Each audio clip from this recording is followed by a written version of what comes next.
April 1943. A body emerges from the depths, a man with no name. On his wrist, secrets that could change the fate of the world. A deception so perfect, it fooled the Führer himself. This was no man. This was Operation Mincemeat.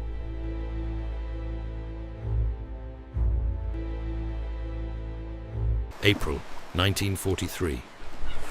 Off the coast of southern Spain, a fisherman's boat rocks gently in the morning haze. Through the fog, he spots something drifting, a man in uniform. He pulls the body aboard, a British officer, still clutching a briefcase chained to his wrist. When Spanish authorities arrive, they find a name tag, Major William Martin, Royal Marines. His pockets hold photographs, letters, and official documents detailing an Allied invasion plan. But what no one knew was that this man had never lived at all. This is the incredible true story of how a single corpse and an extraordinary lie helped win World War II. This is the enigma of Operation Mincemeat. In 1943, the world was on fire. Nazi Germany occupied nearly all of continental Europe. The Allies had pushed the Axis out of North Africa, but the question remained, where to strike next? British Prime Minister Winston Churchill called Southern Europe the soft underbelly of the Axis. The next logical step, Sicily, the stepping stone to Italy, and from there to Germany itself. But Hitler knew it too. German divisions and artillery were waiting. Any direct attack would be suicide. The Allies needed to trick the Germans, make them believe the invasion would land somewhere else, and they needed the deception to be so convincing that even Adolf Hitler would believe it. In the heart of London's Naval Intelligence Division, two unlikely men were about to hatch one of the boldest ruses in history. Ewan Montague, a sharp-witted barrister turned intelligence officer, and Charles Cholmondeley, a tall, eccentric Royal Air Force man with a taste for bizarre ideas. We must authorize the mission now. Together, they worked under Admiral John Godfrey, whose aide once wrote a strange memo comparing deception to trout fishing. The idea was simple. The best fishermen use patience, skill, and irresistible bait. That memo, known as the Trout Memo, would inspire what came next. Cholmondeley proposed a wild plan. What if they used a dead body to plant false intelligence? A drowned officer carrying secret documents that accidentally fall into enemy hands? Absurd? Yes. But Montague saw genius in the madness. If done right, this could be the perfect lie. The first problem: they needed a body that could pass for a recently drowned British officer, one that would not arouse suspicion when found. After weeks of searching, they found him, a Welshman named Glinda Michael, who had died after ingesting rat poison. He was homeless, unclaimed, and without family, and in death, he would become the hero the world never knew. Montague later wrote, "He gave the most important service that any single man could give to his country after death." They decided the body would become Major William Martin of the Royal Marines, a rank that fit the false papers he would carry. To deceive the Germans, the body had to tell a story. Every object, every detail had to breathe life into the illusion. British forgers and intelligence officers went to extraordinary lengths to make Major Martin real. They created a full backstory, a fiancée named Pam, a photograph of her smiling in the sunlight, 2 love letters written in smudged ink, a receipt for an engagement ring, movie ticket stubs, keys, even a bill for a new shirt. Montague's secretary, Jean Leslie, became Pam, her own photograph tucked lovingly into the wallet. His papers included a membership card to a London club and a stern letter from his bank about an overdraft, because even in fiction, perfection looks suspicious. Everything was meticulously aged, paper crumpled, ink smudged, corners worn. The illusion was flawless. Now came the heart of the operation, the false documents, Inside the briefcase were top-secret letters between senior Allied officers, appearing to discuss an upcoming invasion of Greece and Sardinia. Sicily, they claimed, would merely be a diversion.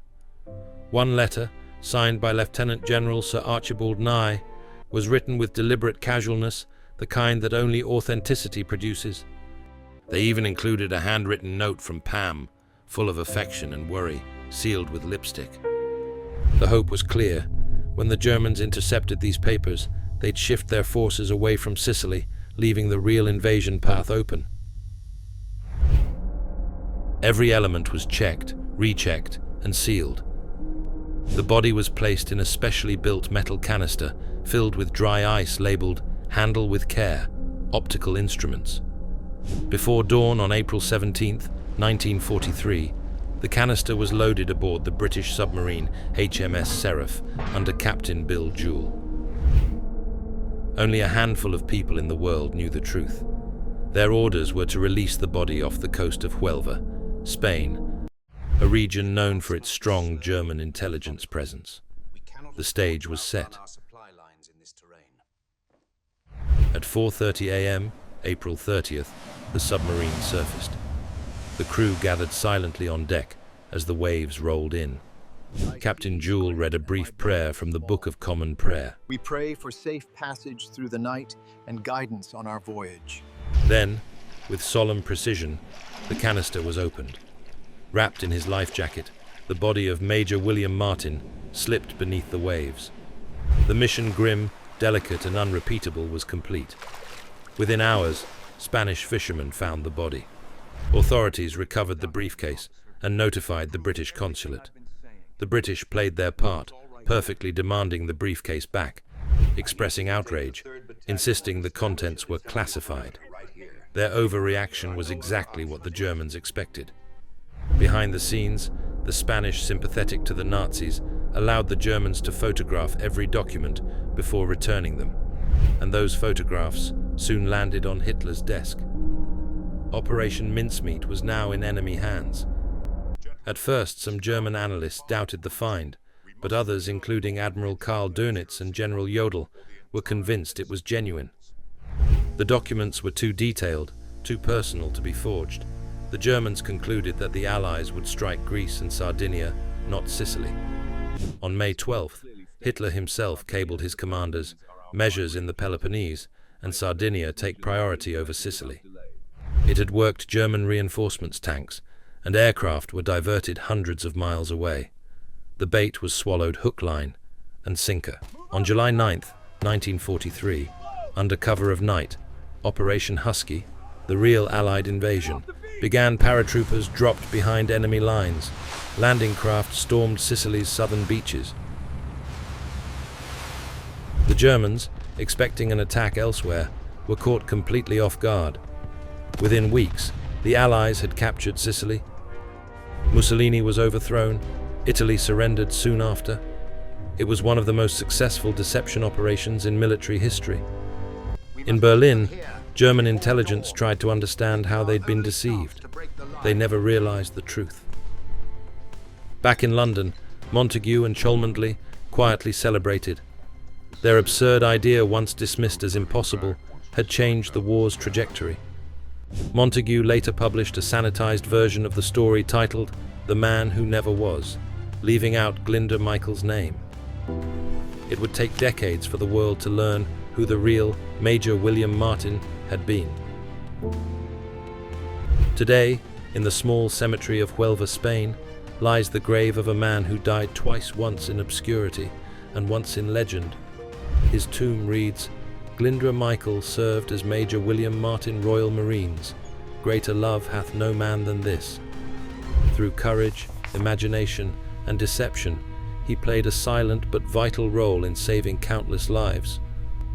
Operation Mincemeat reminds us that sometimes the most powerful weapon in war is the human imagination. This has been another episode of War Files Uncovered. Subscribe for more hidden stories of history.